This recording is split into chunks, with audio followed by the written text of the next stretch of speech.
What is up mga bossing? So medyo makulimlim. Sana wag tayong abutan. Wala pa naman tayong front fender extension. Di pa tayo nakakapagpalagay. But anyway, quick video lang yung gagawin natin ngayon. Bale, update lang to dun sa ginagamit natin ngayon langis, yung Pertua PowerTechmatic. So bibigyan ko lang kayo ng update kung anong lagay niya ngayon, kung okay ba siya para sa akin sa 229 odo at exact. So sa 200 odo na gamit natin itong langis na to, magbibigay ako ng feedback kung ano yung mga na-experience ko. Pero disclaimer lang, hindi po ako expert pagdating sa motor. So sasabihin ko lang kung ano yung mga nararamdaman natin habang gamit natin itong bagong langis natin, base dun sa mga na-experience ko. Alright,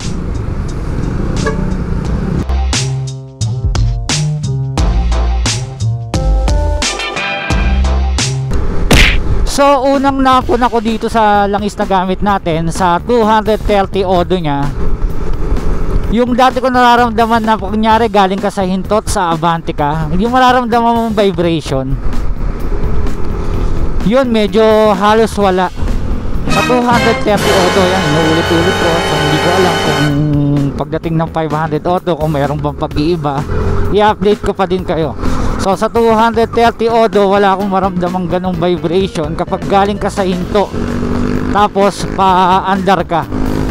Yung unang andar mo wala kang mararamdamang vibration, or wala akong nararamdamang vibration.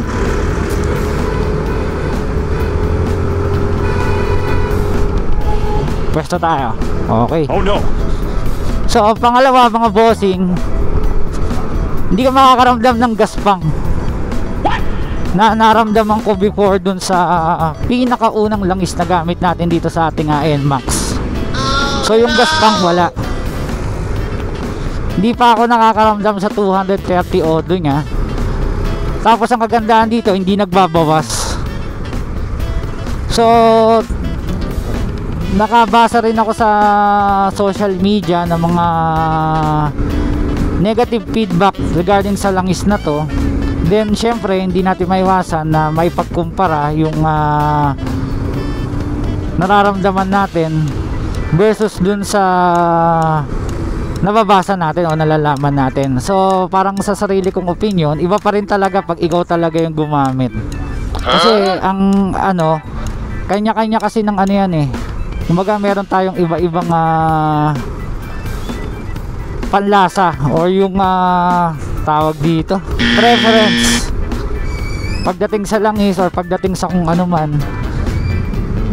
So base sa opinion ko, hindi ko siya nararamdaman. Sa 230 odo okay sa akin itong langis na to. So hindi ko alam sa mga susunod. Yun nga, yung number 2 ko, wala akong gaspang na nararamdaman kumpara doon sa pinakaunang langis na ginamit ko dito sa NMAX natin. Then pangatlo sa napansin ko dito sa langis na to ay hindi siya nagbabawas. Sa 230 odo hindi ko alam, pa-comment down na lang po dun sa mga expert nating nanonood kung ganon din ba yung mga na-feel nyo dun sa mga gumamit ng Pertua. Sa 230 odo hindi siya nagbabawas. So regular naman ako nag-check, kaya kung sakali pwede ko kayong i-update.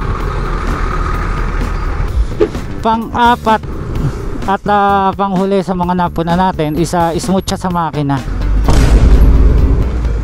Mararamdaman mo naman yan kapag nananakbo ka na. Kaya dun sa mga nagpaplano na gumamit nitong langis na to, much better na pakiramdaman nyo na ng gusto yung huling langis na gamit ninyo, para at least malaman nyo yung comparison nya tsaka nitong bagong langis na gagamitin nyo, which is itong Pertua. So para sa akin okay na okay itong langis na to. Pero yun nga, gaya nga nasabi ko, unang beses ko pa lang na nagpalit ng langis, susubok pa rin tayo ng ibang langis na nalalaman natin na maganda. So until here na lang. So ang daming traffic mga bossing, pasensya na kayo doon sa ginawa natin video. Gusto ko lang talagang gumawa ng update dito sa ating langis na ginamit, gaya nung nasabi ko doon sa unang video. So until here na lang mga bossing, salamat sa panonood sa matraffic na video.